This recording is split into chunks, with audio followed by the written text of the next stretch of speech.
नमस्कार, मेरा नाम है राजन कात्यायन और मेरे साथ जैसे कि हर बार रहते हैं वरिष्ठ पत्रकार विनय गोयल और हम लोग विभिन्न मुद्दों पे चर्चा करते हैं, बाखबर बातों-बातों में।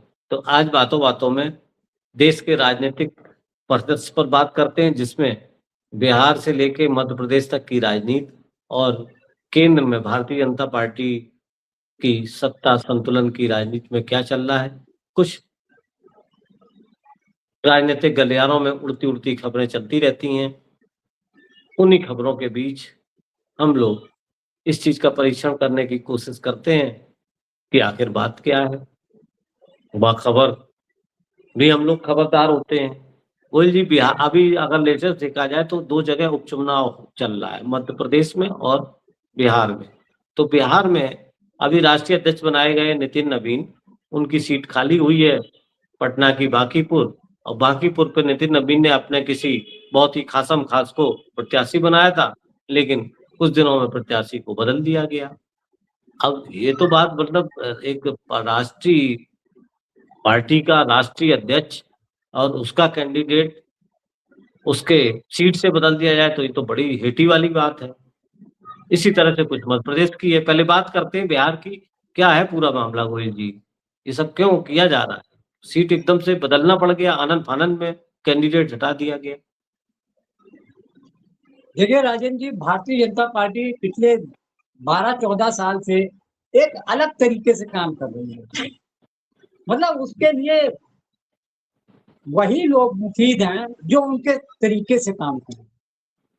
पहले की भारतीय जनता पार्टी जिसमें मुरली मनोहर जोशी हुआ करते थे, लाल कृष्ण आडवाणी हुआ करते थे, अटल बिहारी वाजपेयी हुआ करते थे, वो भारतीय जनता पार्टी अब खत्म हो चुकी है। अब मोदी और शाह की भारतीय जनता पार्टी रह गई है। यहाँ नंबर 1 पे प्रधानमंत्री मोदी हैं और दूसरे नंबर पे अमित शाह है जो कि गृह मंत्री भी हैं। पूर्व में भारतीय जनता पार्टी के अध्यक्ष भी रह चुके हैं। अब आपको थोड़ा-सा बताना चाहेंगे नितिन नवीन को राष्ट्रीय अध्यक्ष क्यों बनाया गया?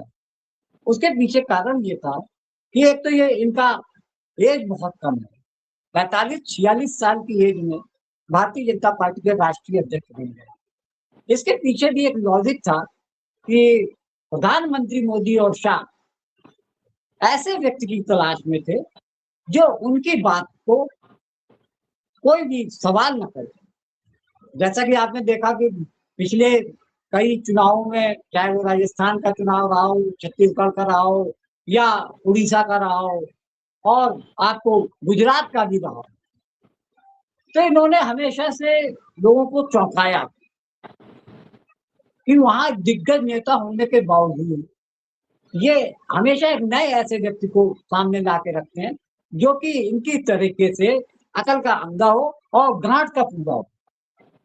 जो हुँ, दिल्ली से निर्देश जाएगा उसको बिना किसी इक्वट के फॉलो करेंगे।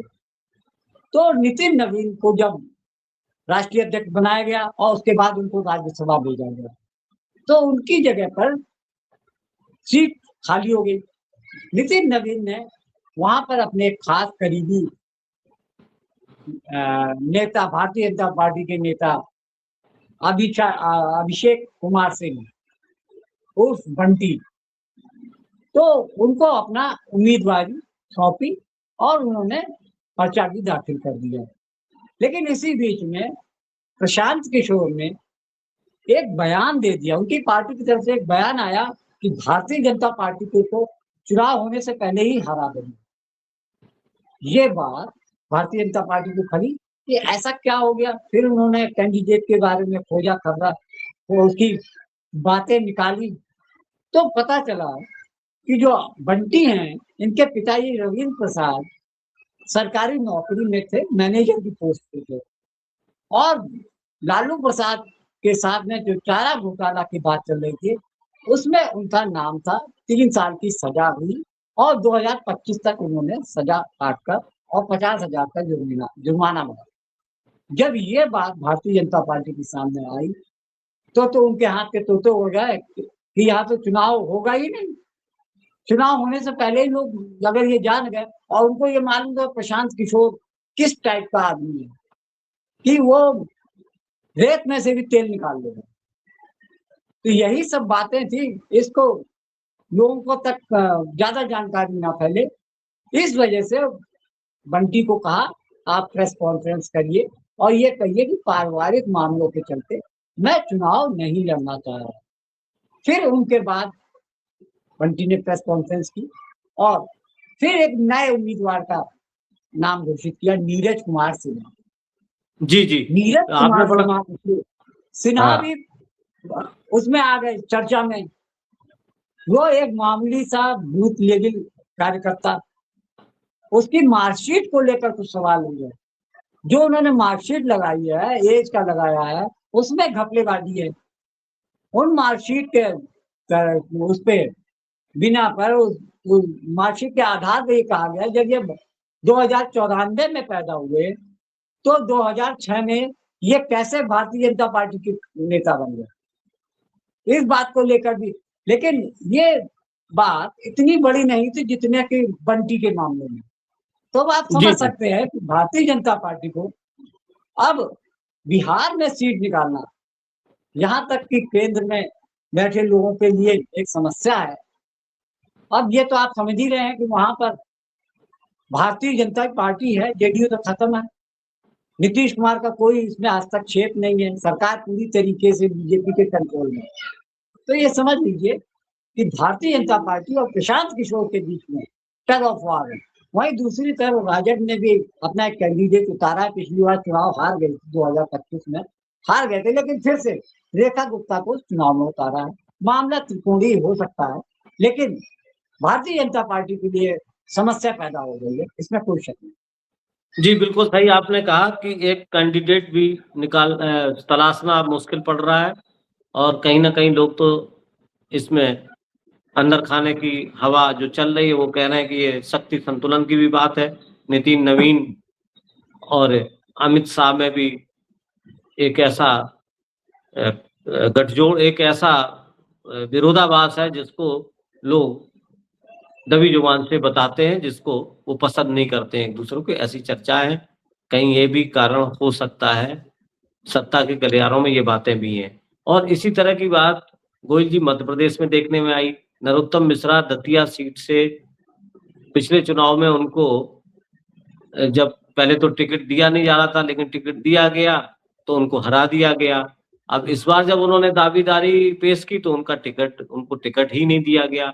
एक इतना कद्दावर नेता स्टेट लेवल का, उसके टिकट के साथ और वहाँ पे लोग विरोध भी कर रहे हैं, कार्यकर्ता सड़कों पे हैं। ये क्या चल रहा है? इतने-इतने बड़े नेताओं के साथ इस तरह के भारतीय जनता पार्टी के संगठन में अंदरूनी बगावत, ये क्या दिखाती है? देखिए राजन जी, मध्य प्रदेश में इस समय आधा दर्जन दिग्गज नेता हैं जो मोहन यादव उनके आगे कुछ नहीं है। चाहे वो विजय वर्गीय हो, प्रहलाद पटेल हो, और जिस तरीके से नरेंद्र तोमर है, और खास तौर से ये आपके नरोत्तम मिश्रा अपने विवादित बयानों के लिए जाने जाते थे। भारतीय जनता पार्टी अब मध्य प्रदेश में इन दिग्गजों से पूरी तरीके से अपने को मुक्त करना चाहती है। पहले नरोत्तम मिश्रा और प्रहलाद पटेल सेंट्रल में मिनिस्टर हुआ करते थे, उनको किसी तरीके से उनको अपने सेंट्रल से बाहर किया, कैबिनेट से बाहर किया, और मध्य प्रदेश में कहा जाइए अपनी राजनीति को आप प्रदेश में चमकाइए, लेकिन उनको रखे कहाँ। सबसे बड़ी बात तो है, किसी को उन्होंने स्पीकर बना दिया, किसी को थोड़ा थोड़ा जिम्मेदारी दी। अब मोहन यादव के पास समस्या है कि अगर नरोत्तम मिश्रा को टिकट मिलता तो उनकी दावेदारी पर मुख्य मतलब किसी बड़े कैबिनेट मिनिस्टर की होनी चाहिए थे। तो इन सब चीजों का जब लब्बुल हुआ, मीटिंग हुई, प्रदेश के पूर्व नेताओं से उनसे बातचीत हुई, तो उन्होंने कहा कि अभी भी माहौल जो दतिया सीट पर नरोत्तम मिश्रा के फेवर में ये बात कर रहे हैं, वहां का माहौल अभी भी नरोत्तम मिश्रा और उनके बेटे सुकर्ण मिश्रा के खिलाफ में है। ये सर्वे में उन्होंने देखा कि वहां पर अगर हम इनको टिकट देते हैं तो ये निश्चित तौर पे भारतीय जनता पार्टी की वहां में खिल्ली उड़ेगी और कांग्रेस का कैंडिडेट जीत जाएगा। इसीलिए एक नए लड़के को, नए नेता को वहां उन्होंने उतारा ताकि इस सीट को बचाया जा सके। लेकिन आप जानते हैं कि पूर्व में गृह मंत्री रह चुके हैं नरोत्तम मिश्रा, अपने आसपास के इलाके में काफी दबंगई है इनकी। जब इनका सीट का टिकट कटा तो उनके समर्थकों ने आसपास खूब उपद्रव किया, आतंक मचाया, सड़कें जाम कर दी, यहाँ तक कि एक डिप्टी एसपी को भी थप्पड़ मार के घायल किया, लगभग आधा दर्जन सिपाही घायल हुए। तो इन सब चीजों को लेकर केंद्र ने कोई ये काम तो टिकट काटने का काम तो केंद्र करते, कोई किसी की हिम्मत नहीं प्रदेश में कोई कर, अमित शाह या मोदी, और वहां आपकी बात नितिन नवीन की चली और ये मालूम था नरोत्तम मिश्रा अमित शाह के खास है। तो धीरे धीरे पर करते जा रहा है। नरोत्तम मिश्रा को इसीलिए साइडलाइन किया गया कि ताकि अमित शाह का प्रभाव खत्म हो।